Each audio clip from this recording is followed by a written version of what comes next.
आप देख रहे हैं कल का बाजार और हमारा हमारे साथ बने हुए हैं। फटाफट से क्वेश्चंस लेते हैं फेसबुक से और ट्विटर से। पहले फेसबुक की तरफ रुख कर लेते हैं। जो सवाल हमें मिल रहे हैं उनको करते हैं शामिल।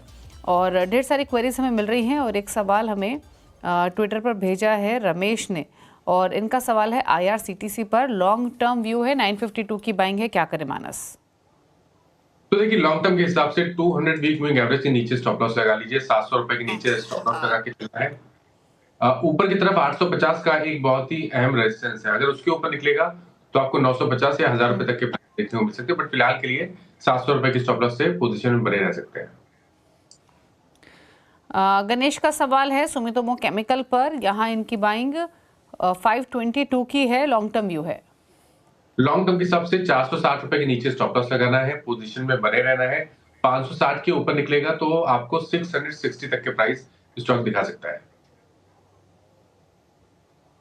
ओके, एक और सवाल ले लेते हैं और एक सवाल हमें जो मिल रहा है ये हमें सुभाष ने एक सवाल भेजा है गेल पर। 181 की इनकी बाइंग है, 6299 इनकी होल्डिंग है, क्या करें? तो देखिए पैटर्न तो वीक है, आपको स्टॉप लॉस लगा के चलना है 162 के नीचे। अगर उसके नीचे जाए तो लॉन्ग पोजीशन से निकलना पड़ेगा। स्ट्रेंथ केवल 185-86 के ऊपर ही देखने को मिलेगी। कुछ सवाल ट्विटर से लेते हैं। अनुपम सिंह ने एक सवाल भेजा है ब्लू स्टार पर 1850 स्टॉक्स के भाव पर 1000 शेयर खरीदे हुए, माफ कीजिए। तो ब्लू स्टार 1000 शेयर्स हैं, 1850 का बाइंग प्राइस, 6 मंथ्स का व्यू, अपसाइड और सपोर्ट लेवल ही जानना चाहते हैं। 1700 रुपए पे सपोर्ट है, वहीं आपको स्टॉप लॉस लगाना है। 2100 रुपए के ऊपर निकलेगा तो 2400 और 2700 रुपए तक के प्राइस स्टॉक दिखा सकता है। ओके, गगन ने एक सवाल भेजा है HCC पर, 1000 शेयर्स हैं, 51 के भाव पर, 6 महीने का व्यू है, जानना चाहते हैं एवरेज कर लें क्या?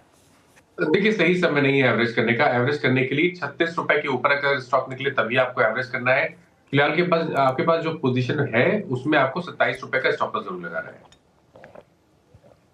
अनुराग ने एक सवाल भेजा है पंजाब नेशनल बैंक पर 98 की बाइंग है, दूसरा है रिलायंस पर 1275 की बाइंग है। रिलायंस के लिए डिस्क्लोजर CNBC आवास को स्वामित्व रिलायंस इंडस्ट्रीज के हाथों में ही है, क्या रहा है? PNB at 98, Reliance at 1275। देखिए पीएनबी में कंसोलिडेशन है, 94 के स्टॉप लॉस से पोजीशन को होल्ड कर सकते हैं। 105 रुपए के ऊपर निकलेगा तो फिर रैली में आपको 120 रुपए तक के प्राइस देखने को मिल सकते हैं। रिलायंस में भी कंसोलिडेशन है और ध्यान रखिए 200 वीक मूविंग एवरेज के ऊपर अब कंसोलिडेशन हो रहा है। तो 1190 के स्टॉप लॉस से पोजीशन को होल्ड कर सकते हैं, लेकिन स्ट्रेंथ 1350 के ऊपर ही आएगी। उसके ऊपर आपको 1450 से 1475 तक के भाव स्टॉक दिखा सकता है, बट फिलहाल के लिए 1190 पे स्टॉप लॉस जरूर लगा लें। ओके, बात करते हैं कुछ और क्वेश्चंस की। जानवी ने एक सवाल भेजा है दिल्ली से, एशियन पेंट्स 2511 की बाइंग है, 500 शेयर्स हैं। देखिए एशियन पेंट्स में कंसोलिडेशन दिखने लगा है और पिछले 5 हफ्ते से 2200 रुपए के नीचे नहीं गया है, तो 2200 के नीचे आपको स्टॉप लॉस लगाना है। स्ट्रेंथ 2420 के ऊपर ही देखने को मिलेगी, उसके ऊपर 2650 तक के टारगेट देखने को मिल सकते हैं, बट अभी होल्ड करिए 2200 की स्टॉप लॉस के साथ। राजेंद्र का सवाल है एक क्वेश्चन राजकोट से, यूनाइटेड स्पिरिट्स पर 1100 की बाइंग है, लॉन्ग टर्म व्यू है, क्या करें?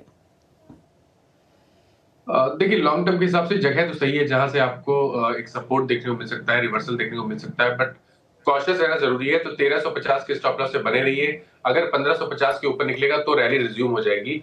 उस केस में आपको 1700 और 1850 तक के टारगेट देखने को मिल सकते हैं।